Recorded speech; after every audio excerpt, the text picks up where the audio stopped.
Hello friends, இன்னைக்கு நம்ம 5 நிமிஷத்தில் பாயாசம் எப்படி செய்கிறதுன்னு பார்க்க போகிறோம். வாங்க பார்க்கலாம்.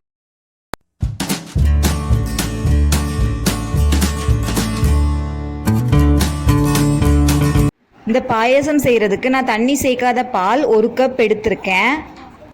இப்போ பால் அடுப்பில் வச்சுட்டு அதில் ஒரு 3 ஏலக்காய் தட்டி சேர்த்துடலாம். நான் இந்த பாயாசம் செய்கிறதுக்கு ரேஷனில் 14 பொருட்கள் கொடுத்தாங்கல்ல, அதில் உள்ள சேமியாவில் தான் இந்த பாயாசம் செய்ய போகிறோம். அதை நல்லா உடச்சி வச்சிடலாம்.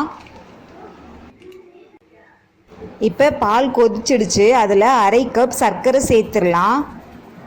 லோ ஃப்ளேமில் வச்சு பால் காயட்டும். அதுக்குள்ளே நம்ம முந்திரி பருப்பு சேமியா எல்லாத்தையும் வறுத்து எடுத்துடலாம். கடாய் அடுப்பில் வச்சு 1 ஸ்பூன் நெய் சேர்த்துடலாம். நெய் சூடானதுக்கு அப்புறமா கொஞ்சமாக முந்திரி பருப்பு முந்திரி பழம் சேர்த்து வறுத்து எடுத்துடலாம். அடுத்ததாக அதே கடாயில் நம்ம உடச்சி வச்ச சேமியாவையும் சேர்த்து லைட்டாக வறுத்து எடுத்துடலாம்.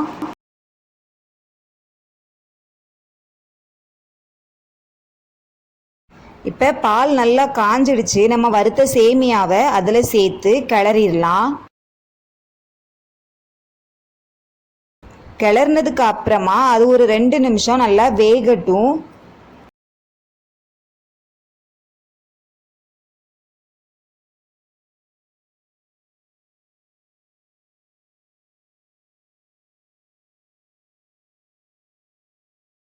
சேமியா நல்லா வெந்துடுச்சு. இப்போ அதில் நம்ம வறுத்த முந்திரி பருப்பு முந்திரி பழம் சேர்த்துடலாம். இப்போ அடுப்பை ஆஃப் பண்ணிடலாம். நம்மளோட இன்ஸ்டன்ட் சேமியா பால் பாயாசம் ரெடி ஆயிடுச்சு. ட்ரை பண்ணி பாருங்கள், சீக்கிரமாக செஞ்சிடலாம். வீடியோ பிடிச்சிருந்ததுன்னா லைக் பண்ணுங்கள், ஷேர் பண்ணுங்கள், கமெண்ட் பண்ணுங்கள். சேனலை இன்னும் சப்ஸ்கிரைப் பண்ணாமலேயே வீடியோ பார்த்துட்ருக்கீங்க அப்படின்னா சேனலை அப்படியே சப்ஸ்கிரைப் பண்ணிவிடுங்க. தேங்க்ஸ் ஃபார் வாட்சிங்.